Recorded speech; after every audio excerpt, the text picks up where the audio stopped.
Entrepreneurs on born that brew. You are now listening to the Entrepreneur Podcast with your host, Adam McChesney. Let's grow! Hey, what's up, everybody? Welcome to another episode of the Entrepreneur Podcast. I am your host, Adam McChesney, and I want to thank you for being here today. If you're listening, please be sure to subscribe to the show and leave us a 5-star review on Apple and Spotify. We'd love for you to share this on social media by tagging me and our guests. This way we can get more content out to more people. Today, I'm joined by somebody who I've been watching for a few years now from a distance, continuously level up time and time again. Many of you listening probably know and have heard who he is, and I'm sure have seen the incredible things that he's working on. He's an expert when it comes to growing and scaling service-based businesses. I'll let him tell you more about his story and the must-attend event he's throwing later this year, Profit Rocket Summit. My guest today is Victor Rancour. He is the CEO at Profit Rocket. Victor, welcome to the show, man. What's up, Adam? Glad to be on, man. Thanks for, I'm glad we were finally able to connect and hopefully we can help some people, try to level up a little bit. Yeah, no, I love that, man. I've been a huge fan of yours, just watching over the past couple of years, just seeing all the different seasons of life that you're going through. And I know it's not obviously all bells and whistles and super simple and easy. So kudos to you for just keep rolling with everything. I've seen you, on Bradley's podcast, just doing some amazing things with your events, speaking on stages. I know you and I are going to share the stage coming up on Saturday in Kansas City, but tell us a little bit about you, kind of where you got started in entrepreneurship and where you're at now, man.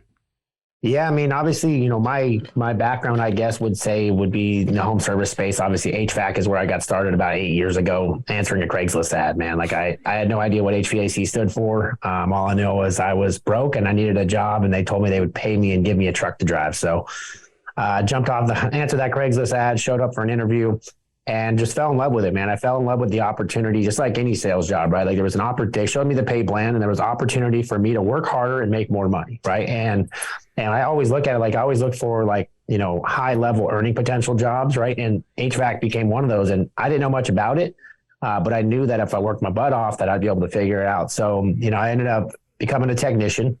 And worked my butt off. I did nothing for the first year besides go to work, go home and study HVAC, study sales, study like the technical side of it. And I very quickly became the top technician in the country as far as selling technician in the country. Through there, I kind of grinded my way to wanting to become one of the top salesmen in the country. And for that, it was very difficult. I just I only hung out with winners. I wouldn't communicate with anybody that wasn't good. I wouldn't hang out with anybody at work that wasn't going where I wanted to be or wasn't going where I wanted to be. So I kind of just became obsessed with figuring out who the best people were and try to follow them, listen to them. And obviously, like everything else, right? It's R&D, right? Rob and duplicate. So I had to figure out how to do what they're doing and then how to make it better. So I worked my way up becoming a sales guy. Got recruited by another local company. They paid me a lot of money. They pretty much said, hey, we're going to bring you in to be not only do sales, but help us run the operations too. So I got to learn the back end of running a business, right? So there's one side of communicating to customers, going out to houses, selling product. Then there's a whole other side of running the inside of the business, right? How to dispatch calls, how to deal with upset customers, how to deal with, office staff, right? It's a whole different beast than the field staff. So I did that for about a year. Doing that, like I said, it kind of proved to me that it was possible what I can do.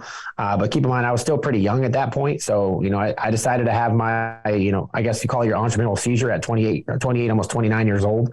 I started the business about 5 years ago, August 2018. And I literally had no plan, no direction, no idea what I was going to do. But I just said, okay, I'm going to start a business. And then 5 days later, I had a business, and I didn't have a business plan. I didn't know how to freaking set up an LLC. I didn't know how to set up credit card processing. I didn't know how to get customers. I didn't know anything besides for how to sell air conditioners. But I just jumped into it. I quit my job. I was, I was making about $500,000 a year selling air conditioning. And now all of a sudden I got no job and no income.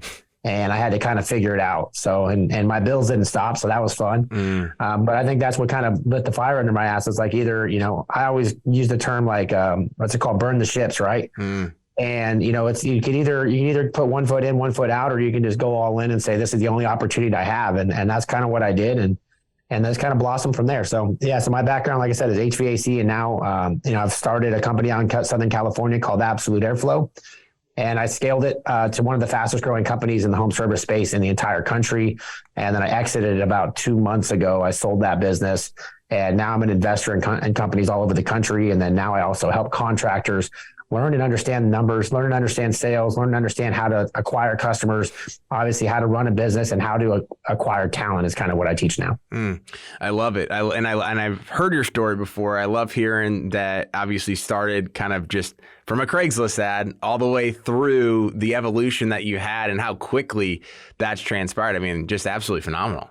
Yeah, I mean, keep in mind, I was driving to that interview with a freaking 92 Honda Accord with freaking no window in the rain, dude. Like literally the window wouldn't work. So I had to like put plastic over that shit and it was raining. I remember on the way there. So yeah. And bald tires, all that, I was broke and I needed to make money. That's all I knew. And I still remember they wanted to make me an installer. They didn't want me to be a technician. I was like, no. I want to be the one that gets to make the money. Like, fuck that. Yeah, that's awesome. And I love, and for those listening to the audience, I know we have a lot of, contractors and service-based businesses that listen, but what he said in his first year after he got that job is that he wasn't hanging out with, people that weren't trying to win, but he was also taking time after work to go study his craft. And I think that probably set you up so well for everything you would do down the line up until this point, knowing that, hey, I don't know what I don't know, but I'm always going to invest in something else and invest in myself and try to get to that next level. Yeah. I think that's the key to anything you want to be successful in, right? Like, how do you condense time, right? You have to put it all in. And so many people, they get off of work and they don't want to study. They don't want to do anything else. They want to shut it off. And I knew that if I shut it off, I wasn't going to get there as fast as I wanted to go. But like, keep in mind, when I went to work, like I didn't fuck with nobody. Like I didn't want to hear any negativity. I didn't want to hear nothing. Like I would put headphones in the morning because all the technicians and all the guys are like, the calls suck, the weather suck, and blah, blah, blah, and all this bullshit. And I'm like, dude, I don't fuck with you people. Like they had like 60 technicians in a room. Yeah. And we all sit in our seats, right? I always sat front row center because I didn't want to listen to them. I didn't want to look at them. I didn't want to do anything with them besides for kick their fucking ass. Yeah. And that's just always been my mindset since day one, I guess. Love it. Love it, man. So talk to us a little bit. Obviously, you're out of running the day-to-day of the company. You're now helping companies, consulting, investing in them, all those types of things. What are some things that you're seeing right now? Because I work with a lot of contractors. I know a lot of contractors are listening to this episode. What are you seeing in terms of the industries right now? I know there's a lot of talk, everything from private equity, roll-ups, just the economy not being what it was over the last couple of years. What are some of the trends that you're seeing? Well, if you're a business that's looking to exit, right? Like I think you missed a big opportunity over the last 2 years. Multiples are higher than they ever were going to be. The space is really hot, right? Coming off of COVID, like COVID created this fake bubble. And a lot of people don't realize that, or they thought like, oh, it's going to keep going. And they're like, oh, home services is going to take off like forever. But you're seeing a lot of companies this year going flat, right? And a lot of private equity groups are now starting to pull back from acquiring new business, and they're trying to focus and greenfield the ones that they currently have. Because they're finding that because interest rates are so high that it's costing them so much money to go acquire these businesses that it's hard to get an ROI on it. So they're saying, well, we already have these businesses. Why don't we take that money and just put it into marketing, right? Marketing and recruiting. So a lot of the big private equity groups have stopped buying. And then now we're seeing the companies that want to go to market that, maybe last year they would have got a 12X or a 10X or whatever it is. And they're seeing that their multiples have dropped. And on top of that, especially in the HVAC space, since COVID happened, right? And pretty much any industry, right? Like what's happened to our cost of goods? Our cost of goods have gone exponential, right? Inflation's gone exponential, right? And then obviously the wages of employees have gone up crazy too. So like everything's going up, and the customer, the consumer right now doesn't have the capital to continue to keep buying at that rate or continue to buy at the price that we need to keep that same margin. So we're seeing a lot of companies that might be doing more revenue, but their margins are going smaller, right? And these are things that I'm seeing across the board, and you got to figure out how to pivot and how to adjust to the new market. I just think that there's a lot of these top heavy businesses that have a lot of management, a lot of overhead and all these things, and everything was great. And they're buying like crazy and doing all these things and buying big buildings and all this stuff. Well, those are the businesses that are going to struggle over the next 2 years. I think that you're going to see a retraction in the industry. And I think it's going to go back to, where it should be, right? We should be able to operate our businesses with the least amount of humans possible and keep our overhead low to be able to hit the margins and be able to take care of the customer on a lower price and be able to hit the money that we need to make money. And I think the guys that won during COVID are going to find out that it's a new landscape, and they're going to get their fucking ass kicked if they don't wake up pretty quick. So I think that's my 2 cents on it, but maybe I'm wrong.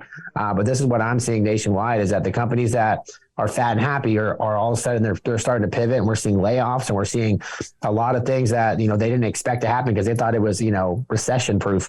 It ain't recession proof, dude. Like, people need to have money to be able to afford our services. So, yeah. And also financing, right? Financing is a big deal. Like, if anybody knows how financing works, right? Your financing company, they want to loan you money. Well, they got to go buy that money on the open market, right? So they were buying it at 1, 2, 3%, and they were selling it to you at 8%, and they get that gap, right? They get that arbitrage in the middle. Well, that arbitrage is now getting this small. So why the hell do I want to keep loaning that money out? And now the risk has gone way up, right? The first thing that consumers are going to do, they're going to stop paying that loan they got on their air conditioner so they can feed their family. So they pay for their car, they pay for their house. And so, and you're seeing a lot of credit declines throughout the industry. And a lot of people are like, well, why can't we get them approved? Dude, I wouldn't lend those people my money. Yeah. Like, why do you think the bank wants to lend them the money, dude? And because they sell these loans, they give the loans out, and then they got to go resell the loans on the open market to make the money back. So we're seeing higher interest rates at a lower approval rate, which is causing revenues to go down. And a lot of companies that are at that high margin price are struggling. Yeah. No, I mean, exactly what you said was what I'm hearing, and kind of my take on the market, seeing from working with a lot of these businesses. A lot of people got into business that probably shouldn't have been in business. Also, they had success in business, by nothing other than just being in business, and everybody that was actually really, really good was just too busy to actually do the work. Yeah. And like I said, it's a market correction, right? It happens all the time, and it's something that you got to be prepared for. And I can say, I'm glad I got out of my big business, because, even I'm seeing that the guy that bought the business, and they're not hitting the numbers they thought they were going to hit. Right. And I saw it coming, and I saw what was happening, and I'm like, I got to get out before I think this winter for the HVAC space is going to be the worst winter that we've ever had. I think it's going to be dead. And the signs are pointing that way nationally. Like, you can see the search volume's not there for the summertime. But what happens when there's no weather, right? Where it's not even hot, it's not cold, and we got those in between seasons, and we're just not going to have the demand that they have. And now we got a bunch of managers, a bunch of people that are on salary. We got that our daily overhead isn't going to adjust until we let people go. And I think it's going to happen. If I'm a manager right now and I got a big salary, I better be busting my fucking ass, because you're not going to have that job very long. I promise you that. Yeah. So what are some things with the, that you're kind of taking a look at it as far as opportunities in companies? Like, if you're looking to invest or consult or do whatever, like, what things are you looking for in companies right now? So, Profit Rocket, we do things a little bit different. Like, I think that, a lot of the best practice organizations and stuff like that have taught a certain way for a certain amount of time. And I think that those things worked, right? But we teach things a little bit differently. We teach people how to run a business as efficiently as possible, right? How do I cut overhead? How do I market right? How do I run a service call that's going to help generate money? How do I track my numbers correctly to make sure that my guys are doing exactly what I asked every time? And just putting better processes in place. I think, like I said, we have to get real lean and mean in the business, and we got to teach these guys how to actually make money. But it's going to come back to doing hard work. And, a lot of people are like, I want to work on my business, not in my business. I think that the guys that go back to working in their business and becoming part of the day-to-day and becoming the leaders again, or they be the guys that win. And so, like, for me, I go and I look to invest in a young hustler, right? Somebody that, maybe has the drive. He wants to work hard. He wants to do all these things. He doesn't have the capital. He doesn't have the know-how, right? So I look for young entrepreneurs that I can go in there and say, hey, look, I'm going to make you Tom Brady, right? And Tom Brady's going to know how to run the plays, and you got to have a coach behind you. I'll be Belichick. You be Brady. You go run the plays I tell you to run. I'll bring in some capital. I'll teach you guys how to do this, and we'll go win together. And I think a lot of guys are undercapitalized right now, and then they try to go get money from the bank. They can't get it. And then even then, when they get the money, everybody always says, I need more money in my business. Dude, you don't need more money. You need to know what the fuck you're doing. Because if you're not making money with the money you have now, you're not going to make money with extra money. You're going to spend it. Yep. Exactly. Just going to expose what's already there. Talk to us a little bit about, I know you're throwing a big event, and we'll put all that stuff in the show notes, but talk to us about Profit Rocket Summit and everything you got going on with that. Yeah, I mean, Profit Rocket Growth Summit, September 27th through 29th in Austin, Texas. And, this is our third event. I operate differently than most events. Like, most events are, kind of how you should run a business, right? Try to cut costs and try to get the best product you can for as cheap as possible. We just do things different. I want an experience, right? I don't run these events to make money. Last year, I lost like $400,000 on it. I throw them to have an experience that people come celebrate and they can come learn, right? And obviously on the back end, I'm hoping and praying that it builds a brand, and I get to get some residuals and make some money on other things outside of the event. but I just go all out, man. I want things to be exciting. I think that a lot of these trade shows, a lot of the guys are just cutting so much cost, and you get there and it's a fucking snore fest. They're not paying attention to the end product and what it's supposed to be at. All they're looking at is their money, right? If you put the money first and put the experience second, you're never going to win. So with Profit Rocket, we put the experience first.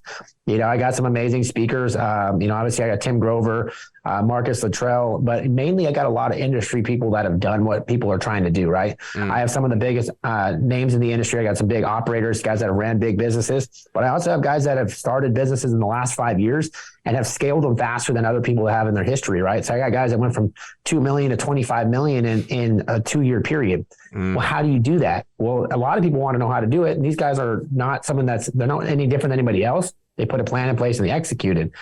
So we're going to have that. We're going to also have guys that have built big businesses in a small market in a short period of time. So everything that you learn there is going to be from operations to marketing to sales to obviously buying and selling businesses and stuff you're not going to learn at these other events, because most of it is just raw shit, right? Dude, I don't spend my money to get rah. I spend my money to get something that's actionable, something that I can implement in my business, something that's going to help me win today. And that's what Profit Rocket's all about. We're about teaching you stuff that's going to help you win when you go home to your business, and how fast can you input that stuff into your business to help you win. And that's all I care about. And obviously the experience is fun too. We throw big ass parties. So we got like a big welcome reception party. We got a live band that's going to be there playing. And then we always have our after party. So people that sign up for our party pass or VIP will get access to the after parties that we have. And those are like where you get a lot of the information too, because you're interacting with some of the best guys in the country, and you can actually communicate with them. I'm very approachable at my events, unlike most people that like kind of hide them in the corner. If you see me at my event, I'm shaking hands and talking to every single person. I made a point last year to literally shake every single human's hands that came to my event last year. And there's about 1,000 people there. So I took my time and met every single person, talked to them and helped them, gave them ideas and what they can do. And then obviously I make sure that, that when you leave there, you're going to have all the information. So we get notebooks, you're going to get all the information that guys talk about, and you're going to have actionable stuff you can take home. So that's what Profit Rocket's about. This is our third event. We're expecting about like 1,500 to 2,000 people this year, which is kind of crazy for a third event, I guess. That's incredible. Yeah, especially especially in today's market where everybody's seeing dips and just like crazy. Hey, we're expecting this many people, and then like nobody shows up. The one thing I love that you said though there is that you're not like cutting crap out. You're not just doing the rah stuff. And I've seen it from a distance of what you guys actually do and see how it's different. And you mentioned like, hey, I'm not making money off this event. Everybody thinks the people that throw events, and we've ran our own events before as well, you're just making tons of money. You're lucky if you break even, knowing the bigger picture on the back end. Yeah. So people don't realize, especially when you do it at this scale, right? Like I could have just like rented out some little ballroom and, just built my own stage and put a little, put a backdrop behind it and then, invited people. Right. But like it's a big production. Like I've been doing this. We've been planning it for a year. We rented out the entire hotel, which is like one of the nicest hotels in Austin, Texas. Obviously we have, from all the stuff that we're building inside of the event is not cheap. So I think I put out since January, I put out over $1 million of my own cash, and I got to float that since January. And then on top of that, I got to market this thing. I got to hope people are going to come. And then obviously the landscape of all these events is different than it has been in the past, mostly because travel is expensive, right? People's businesses are down. And then obviously the cost of going to these events and missing time at work and all that stuff is expensive. So like, if it's not worth it, then why are they going to do it? And I think that, a lot of the events next year are just not going to happen. I think people that got into it, think they're going to make a bunch of money, are not going to be able to compete or do it anymore.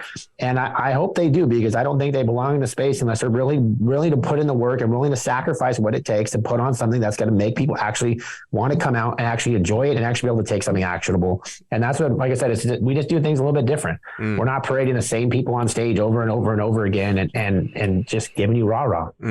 Yeah, no, I think no different than all the different industries that are out there. There's going to be events as well that don't come back next year, or events that try to come back and they're just not going to have a following at all because they effed it up so bad this year in one of the most competitive markets before. And people were throwing events for literally everything, just thinking that they could make some money out of it. Just absolutely insane. Well, there's also, there's conversations I've had with some of the other guys and doing a consolidation, right? And I told those guys, man, like, I don't care about making the money on it, but if you guys want to partner up, we could all make this thing happen together. And guess what? I'll take a lot of the stress off your back, and you guys can still get your opportunity to get your customers and stuff like that. So like, if you do have an event and you said, hey, Vic, let's team up. Like, I would rather team up. Like, I think it's better to have one badass event that have 10, fragmented bullshit that, you can't even afford to put on. And I think that would be a better route to go. And I've had some conversations with some of the other big events, and I think that, if we can come up with a good plan together, we could put on something special and be able to help mitigate the cost and be able to actually give the customers what they want. Love it. Love it. Awesome, man. Well, I really enjoyed this conversation. Looking forward to connecting with you on Saturday as well. Can you tell us where people can stay connected with you online, as well as the link to the website for Profit Rocket Growth Summit? And we'll put all that in the show notes. Yeah. So, if you guys are on social media, you can find me on TikTok or Instagram at Victor, VICTOR _Rancour, RANCOUR. I try to post, a good amount of content that's, relatable to the home service business or business in general, or motivational videos. Same thing on Facebook, just Victor Rancour. Also, I run a Facebook group called Profit Rocket Home Service Group. It's a free group. Go ahead and join that. And there's a lot of guys that go back and forth. You can ask questions in there. There's a lot of other entrepreneurs and other business owners or sales reps or stuff like that you'll be able to communicate with and spitball ideas off of. And then if you're looking for someone that can help you grow your business and coach you and teach you and make you skip all the pain, man. Like, I went through so much pain growing my business, and we didn't really cover a lot of that stuff, but I have my book coming out in November that's going to kind of cover some of the stuff that happens when you try to scale a business so fast, and the things that I would have done differently. And that's what I teach now at Profit Rocket, the things that I wish I would have done and wish I would have known. But if you go to callprofitrocket.com, you guys can schedule a demo. If you guys are in the home service space, we have what's called our Profit Rocket Business Blueprint, which is like literally everything you need to know about how to run a business, how to run financials, how to market, how to run sales calls, how to answer phones, how to exit your business. Everything is in there. There's like 450 videos. There's PDFs. There's like everything you could think of that you've been wanting to build. It's already in there. We've done it for you. So if you guys want to check that out, you can. We also have our weekly coaching calls. It's $9.95 for a year. You get to join all of my live coaching calls. But yeah, so hope you guys make it out to the event. If you guys go to the event page, it's events.callprofitrocket.com. Go ahead and sign up. You can use promo code RANCOUR, RANCOUR, 200 for $200 off. You got to make sure to get your hotel booked by the 25th. Otherwise, the rates are going to jump through the roof. But yeah, thanks for having me on, Adam. I hope that everybody that listens enjoys this. If you guys want any information, if you guys want to know more about my story, I also have a podcast, which is the Profit Rocket podcast as well. Awesome, man. Well, we'll put all that stuff in the show notes. Appreciate you taking the time, man. I know you're super busy, so it means a lot, and I know people get stuff out of this episode. Hey, don't be drinking too much on that bachelor party, bro. You better show up good on Saturday. I know how it rolls. I'll be ready to go. No, I'm excited for this one, man. It's a bunch of small contractors. Like that's my passion, man. I like to help the small guys grow. Like some of my clients, man, I've gone from like doing 300, 400,000 a year to doing 5, 6, 7 million a year, like within like less than 24 months. And those are the ones that I really like. When the bigger contractors come to me, I'm like, hey, I pawn you off to somebody else. I like taking that little guy, making him big. And that's kind of what my passion and where I fit in this industry. So love it, man. It's going to be a good time. Can't wait. All right, brother. I'll see you on Saturday. Awesome. Thank you. And I want to thank you again to the audience for tuning in today's podcast. Please be sure to subscribe, download, and share our content. Leaving a 5-star review goes a long way. We'll see y'all next week. And remember, entrepreneurs aren't born, they're brewed. I'm an entrepreneur. Entrepreneurs aren't born, they're brewed. Thank you for listening to Entrepreneur Podcast with your host, Adam McChesney. Let's